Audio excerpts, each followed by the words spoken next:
అందరికీ నమస్తే, welcome back to Shri Sai tutorial. In service టీచర్లకు ప్రత్యేకంగా మనకు టెట్కు సంబంధించిన నోటిఫికేషన్ అనేటువంటిది కొద్దిసేపటి క్రితమే రిలీజ్ కావడం అయితే జరిగింది. దానికి సంబంధించిన పూర్తి సమాచారాన్ని మనం తెలుసుకునేటువంటి ప్రయత్నం అయితే చేద్దాం. జనరల్ టెట్కు మరియు ఈ టెట్కి ఏమన్నా డిఫరెన్సెస్ అనేటువంటి ఉంటాయా అనేటువంటి అంశాల గురించి కూడా మనం క్లియర్గా తెలుసుకుందాం. సిలబస్లో మార్పులు ఏమైనా జరిగాయా అనేటువంటి అంశాల గురించి కూడా చాలా మంది కనుక చూసుకుంటే అడుగుతా ఉన్నారు. వాటన్నింటికి కూడా ఈ వీడియో ద్వారా మీకు క్లారిటీ అనేటువంటిది అయితే ఇవ్వడం అనేటువంటి జరుగుతుంది. అదేవిధంగా టెట్ 2 డిఎస్సి అదేవిధంగా ఇన్ సర్వీస్ టీచర్లకు సంబంధించి కూడా ప్రత్యేకంగా మీకు ఫ్రీగా క్లాస్ అనేటువంటి కూడా రెగ్యులర్గా మన ఛానల్ ద్వారా నిర్వహించడం అనేటువంటి జరుగుతుంది. కాబట్టి ఇంకా ఎవరైనా మన ఛానల్ని సబ్స్క్రైబ్ చేసుకోకపోతే ఈ వీడియో క్రింద ఉన్నటువంటి సబ్స్క్రైబ్ బటన్ని క్లిక్ చేసుకొని పక్కనే ఉన్నటువంటి ఆల్ నోటిఫికేషన్ బెల్ ఐకాన్ని క్లిక్ చేస్తే నేను చేసేటువంటి ప్రతి వీడియో కూడా మీకు నోటిఫికేషన్ రూపంలోకి రావడం అనేటువంటి జరుగుతుంది. ఇక లేట్ చేయకుండా మన యొక్క పూర్తి సమాచారంలోకి వెళ్ళేటువంటి ప్రయత్నం అయితే చేద్దాం. ఇక నెక్స్ట్ టెట్కి సంబంధించిన కంప్లీట్ ప్రాసెస్ అంతా కూడా అఫీషియల్ వెబ్సైట్ ద్వారానే మనకు జరుగుతుంది. కాబట్టి అఫీషియల్ వెబ్సైట్లోకి మీరు ఎంటర్ కావాలంటే ఇక్కడ క్రోమ్ బ్రౌజర్లో టీజీ టెట్ అని టైప్ చేశారనుకోండి, ఈ రకంగా వచ్చినటువంటి మొదటి లింక్ను ఓపెన్ చేసేసుకుంటే ఈ రకంగా మనకు అఫీషియల్ సైట్ అనేటువంటిది ఓపెన్ కావడం అనేటువంటి జరుగుతుంది. ఇందులో క్లియర్గా మీకు ఇక్కడ ఈ టెట్ ఇన్ సర్వీస్ టీచర్లకు సంబంధించిన ఇన్ఫర్మేషన్ బులెటిన్ నోటిఫికేషన్ అంతా కూడా డౌన్లోడ్ చేసుకోవచ్చు. అప్లికేషన్ ప్రక్రియ మిగతాదంతా కూడా ఈ రకంగా మనకు నెక్స్ట్ అంతా ప్రాసెస్ అనేటువంటిది ఈ అఫీషియల్ సైట్ ద్వారానే మీకు జరుగుతూ ఉంటుంది. కాబట్టి ఈ క్లియర్గా ఈ సైట్ అనేటువంటిది మీకు చూపించడం అనేటువంటి జరిగింది. ఇక్కడ నుంచే నేను నోటిఫికేషన్ ఇన్ఫర్మేషన్ బులెటిన్ అనేటువంటి డౌన్లోడ్ చేసుకొని దానిలో ఉన్నటువంటి పూర్తి సమాచారాన్ని మీకు క్లియర్గా తెలియజేయడం అనేటువంటి జరుగుతుంది. ముందుగా మనకు ప్రధానమైనటువంటి తేదీలను ఒకసారి చూసేటువంటి ప్రయత్నం అయితే చేద్దాం. ఇక్కడ ఈరోజు మనకు నోటిఫికేషన్ అనేటువంటిది రావడం అయితే జరిగింది. దాని తర్వాత ఇన్ఫర్మేషన్ బులెటిన్ అదేవిధంగా డీటెయిల్డ్ నోటిఫికేషన్ అనేటువంటిది 22 జూలై నుంచి వస్తుంది అన్నారు, కానీ మనకి ఇప్పుడే అందుబాటులో ఉండడం అయితే జరిగింది. అవి డౌన్లోడ్ చేసి మీకు క్లియర్గా చెప్తా ఉన్నాను. ఇక్కడ ఆన్లైన్ అప్లికేషన్ కనుక చూసుకుంటే 22 జూలై నుంచి అంటే రేపటి నుంచి స్టార్ట్ అవుతుంది. చివరి తేదీ కనుక చూసుకుంటే 29 జూలై వరకు అయితే మనకు అవకాశం అయితే ఇవ్వడం అయితే జరిగింది.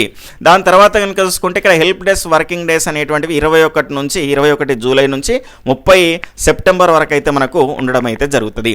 దాని తర్వాత హాల్ టికెట్స్ అనేటువంటి 31 ఆగస్టు నుంచి అయితే మనకు డౌన్లోడ్ కావడం అయితే జరుగుతాయి. దాని తర్వాత ఎగ్జామినేషన్స్ అనేటువంటి 7 సెప్టెంబర్ నుంచి 11 సెప్టెంబర్ మధ్యలో మనకు జరుగుతాయి అనేటువంటి అంశాన్ని క్లియర్గా మెన్షన్ చేశారు. టైమింగ్స్ మొదటి సెషన్ అనేటువంటి 9 గంటల నుంచి ఉదయం 11:30 వరకు అయితే ఉంటుంది. రెండవ సెషను మధ్యాహ్నం 2 నుంచి 4:30 వరకు అయితే ఉంటుంది. ఇక్కడ రిజల్ట్స్ అనేటువంటి కనుక చూసుకుంటే 28 సెప్టెంబర్ నుంచి 30 సెప్టెంబర్ మధ్యలో రిజల్ట్ అనేటువంటిది కూడా వస్తుంది అనేటువంటి అంశాన్ని ఇక్కడ క్లియర్గా చెప్పడం అయితే జరిగింది. ఇది ప్రధానమైనటువంటి తేదీలకు సంబంధించిన సమాచారం.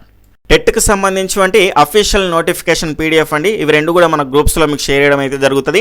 దాని తర్వాత ఇక్కడ దీనికి సంబంధించిన జీవోస్ ఇవన్నీ కూడా మెన్షన్ చేయడం అయితే జరిగింది. ఇన్ఫర్మేషన్ బులెటిన్లో ఉన్నటువంటి సమాచారము, నోటిఫికేషన్లో ఉన్నటువంటి సమాచారం అంతా కూడా క్లియర్గా మీకు వివరించేటువంటి ప్రయత్నం అయితే చేస్తాను. అయితే ఇక్కడ దీనికి సంబంధించిన ముఖ్యమైనటువంటి తేదీలు మనం తెలుసుకున్నాం. ప్రజెంట్ దీనికి సంబంధించి పరీక్ష అనేటువంటిది ఎవరి కోసం, మరి ఇక్కడ దీనికి సంబంధించినటువంటి ఎగ్జామ్ అనేటువంటిది గవర్నమెంట్ బాడీస్ అదేవిధంగా లోకల్ బాడీస్లో పనిచేస్తున్నటువంటి ప్రభుత్వ ఉపాధ్యాయులకు అదేవిధంగా తెలంగాణ రెసిడెన్షియల్ ఇన్స్టిట్యూషన్స్ అనేటువంటి ఉన్నాయి కదా, అందులో పనిచేస్తున్నటువంటి ఉపాధ్యాయులకు, దాని తర్వాత తెలంగాణ మోడల్ స్కూల్స్ మరియు ఇతర ప్రభుత్వ శాఖల్లో పనిచేస్తున్నటువంటి ఇన్ సర్వీస్ ఉపాధ్యాయులకు మాత్రమే ఈ ప్రత్యేకంగా మనకి టెట్ రాయడానికి అవకాశం అనేటువంటిది ఉండడం అయితే జరిగింది. జనరల్ అభ్యర్థులు నార్మల్గా డిఎస్సికి ప్రిపేర్ అయ్యేటువంటి అభ్యర్థులు రాయడానికి అవకాశం అనేటువంటిది లేదు. ప్రత్యేకంగా కేవలం ఇప్పుడు మనం చెప్పినటువంటి ఆ ఉపాధ్యాయులు రాయడానికి మాత్రమే అవకాశం ఉన్నటువంటి నోటిఫికేషన్. దీనికి సంబంధించి మరి ఆఫ్లైన్లో ఎగ్జామ్ ఉంటుందా ఆన్లైన్లో ఎగ్జామ్ ఉంటుందా అంటే కంప్యూటర్ బేస్డ్ టెస్ట్ అనేటువంటిది నిర్వహిస్తారు. మనం ఇంతకుముందు రాసినటువంటి జనరల్గా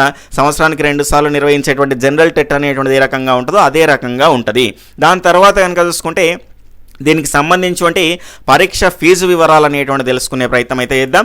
జనరల్ బీసీ అభ్యర్థులకు కనుక చూసుకుంటే ఒక పేపర్ రాస్తే 750 రూపాయలు, అంటే పేపర్ 1 అయినా పేపర్ 2 ఏదైనా ఒక పేపర్ రాస్తేనేమో 750 రూపాయలు అయితే ఉంటుంది. అదేవిధంగా 2 పేపర్లు కలిపి రాయాలనుకున్నారు అనుకోండి, ఎగ్జాంపుల్గా డిఎడ్ ఉంది, ఎస్జిటిగా వర్క్ చేస్తున్నారు, దాని తర్వాత బిఎడ్ కూడా చేయడం అయితే జరిగింది. కాబట్టి 2 అర్హతలు ఉన్నాయి. కాబట్టి పేపర్ 1తో పాటు పేపర్ 2 కూడా రాసుకుంటా అంటే బీసీ మరియు జనరల్ అభ్యర్థులకు రెండింటికి కలిపి 1000 రూపాయలు అయితే ఉంటుంది. ఇక ఎస్సీ ఎస్టీ పీడబ్ల్యూడీ అభ్యర్థులకు కనుక చూసుకుంటే ఒక పేపర్ రాసుకుంటే కనుక పేపర్ 1 అయినా 2 అయినా 700 రూపాయలు, దాని తర్వాత 2 పేపర్లు రాసుకుంటే 950 రూపాయలు, వారికి వీరికి 50 రూపాయల కన్సెషన్ అనేటువంటిది ఇక్కడ ఉండడం అయితే జరిగింది.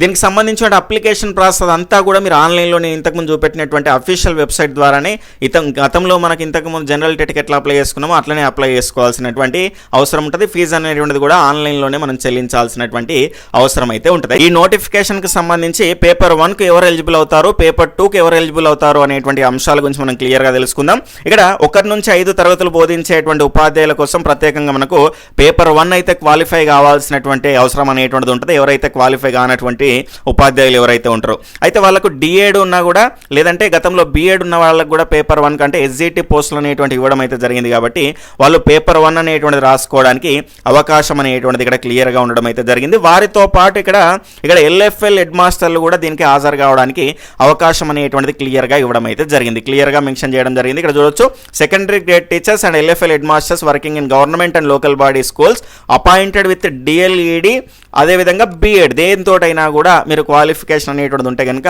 ఇక్కడ క్లియర్గా పర్మిషన్ అనేటువంటిది పేపర్ 1 రాయడానికి ఇవ్వడం అనేటువంటిది జరిగింది. నెక్స్ట్ చూసుకుంటే పేపర్ 2కు సంబంధించి ఎవరైతే స్కూల్ అసిస్టెంట్స్ ఉన్నారో అదేవిధంగా టీజీటీస్, దాని తర్వాత language pandits, head masters of high schools are permitted to appear for the paper 2 examination అనేటువంటిది క్లియర్గా మనకి ఇక్కడ మెన్షన్ చేయడం అయితే జరిగింది. అయితే ఇంటర్మీడియట్లో అంటే డిఎడ్తో ఉండి కానీ ఇక్కడ డిగ్రీతో కానీ ఆ పర్సెంటేజ్లు అనేటువంటివి ఇక్కడ ఏమీ ఇవ్వలేదు. ఇన్ సర్వీస్లో ఉండి ఈ క్వాలిఫికేషన్స్ మీకు ఉంటే సరిపోతుంది, మీరు రాసుకోవడానికి క్లియర్గా ఎలిజిబుల్ అవుతారు అనేటువంటి అంశాన్ని అయితే ఇక్కడ చూడవచ్చు.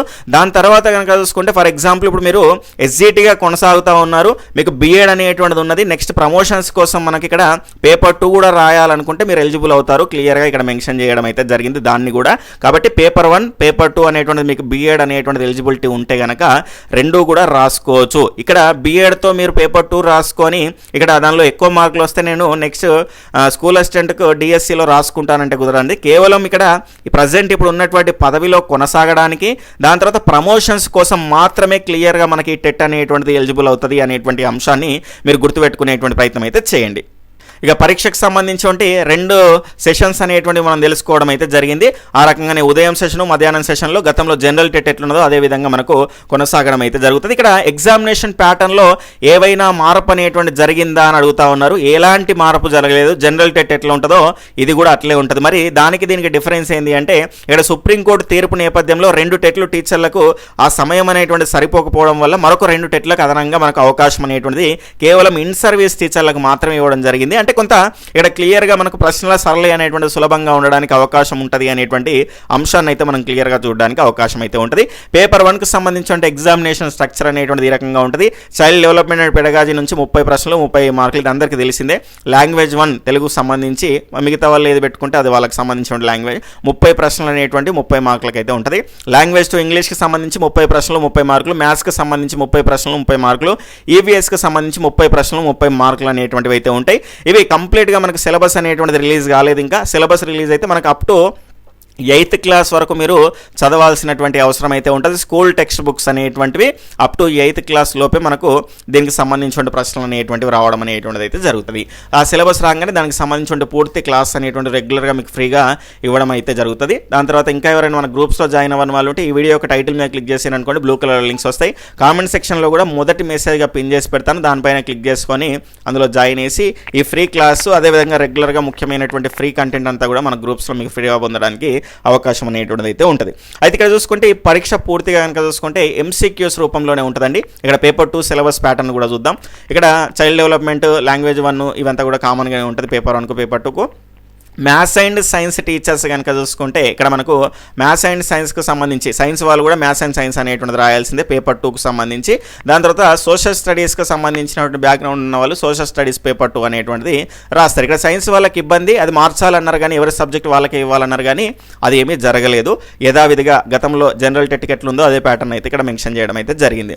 ఇక్కడ లాంగ్వేజెస్ వాళ్ళు వాళ్ళ సబ్జెక్ట్ ఆధారంగా ఇక్కడ అయితే మ్యాథ్స్ అండ్ సైన్స్ పేపర్ రాయొచ్చు, లేదంటే సోషల్ స్టడీస్కి సంబంధించిన పేపర్ అనేటువంటిది రాయొచ్చు. దీనికి సంబంధించి 60 ప్రశ్నలు 60 మార్కులు అనేటువంటివి అయితే ఉంటాయి. టోటల్గా 150 ఎంసీక్యూస్ అనేటువంటివి అయితే ఉండడం అనేటువంటిది జరుగుతుంది. ఇక దీనికి సంబంధించిన ఎలిజిబిలిటీ కనుక చూసుకుంటే అంటే ఏ కేటగిరీ వాళ్ళకి ఎంత వస్తే ఎలిజిబిలిటీ ఉంటుంది అంటే జనరల్ ఈడబ్ల్యూ అభ్యర్థులకు కనుక చూసుకుంటే 60% అంటే 150లో మనకు 60% అంటే 90 మార్కులు వస్తే ఎలిజిబుల్ అవుతారండి. బీసీ అభ్యర్థులు కనుక చూసుకుంటే 50% మార్కులు అనేటువంటివి రావాలి, అంటే 50% అంతకంటే ఎక్కువ మార్కులు వస్తే ఎలిజిబుల్ అవుతారండి. ఇక్కడ చూసుకుంటే అంటే 150కి 50 అంటే 75 మార్కులు. దాని తర్వాత SC ST differently abled persons 40% అంటే 60 మార్కులు వస్తే క్వాలిఫై అయినట్టు, అంటే 60 కంటే ఎక్కువ వచ్చినా 60 వచ్చినా క్వాలిఫై అయినట్టు అనేటువంటి అంశాన్ని ఇక్కడ క్లియర్గా మెన్షన్ చేశారు. ఈ నోటిఫికేషన్స్లో క్లియర్గా వీళ్ళు ప్రధానంగా పేర్కొన్నటువంటి అంశాలు కనుక చూసుకుంటే ఈ టీజీటెట్ ఇన్ సర్వీస్ పరీక్ష ద్వారా వచ్చేటువంటి మనకు పాస్ పర్సెంటేజ్ ఉత్తీర్ణత అనేటువంటిది ప్రస్తుత ఉద్యోగంలో కొనసాగడానికి లేదా ప్రమోషన్స్ పొందడానికి మాత్రమే మనకు ఎలిజిబుల్ అనేటువంటిది ఉంటుంది అనేటువంటి అంశాన్ని అయితే క్లియర్గా చెప్పడం అయితే జరిగింది. సుప్రీంకోర్టు తీర్పు దానికి సంబంధించినటువంటి దాని ప్రకారంగా ఉపాధ్యాయులు టెట్ పాస్ కావాలనేటువంటి నిబంధన నెరవేర్చడానికి మాత్రమే ఈ రకమైనటువంటి ప్రత్యేకమైనటువంటి టెట్ అనేటువంటిది ఏర్పాటు చేశారు. కాబట్టి ఈ టెట్ దీనికి సంబంధించిన ఎలిజిబిలిటీ అనేటువంటి భవిష్యత్తులో నేరుగా జరిగేటువంటి డిఎస్సిలో మీరు ఉపయోగించుకుంటానంటే కుదరదు అనేటువంటి అంశాన్ని కూడా క్లియర్గా ఇందులో మెన్షన్ చేయడం అనేటువంటి జరిగింది.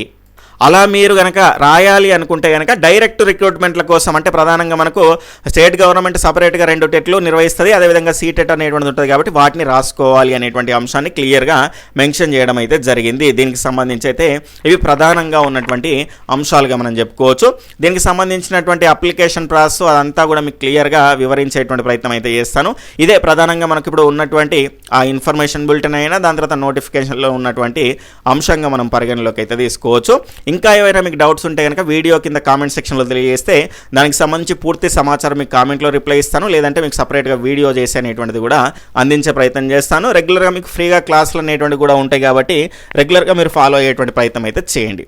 Okay friends, bye, take care, జై హింద్.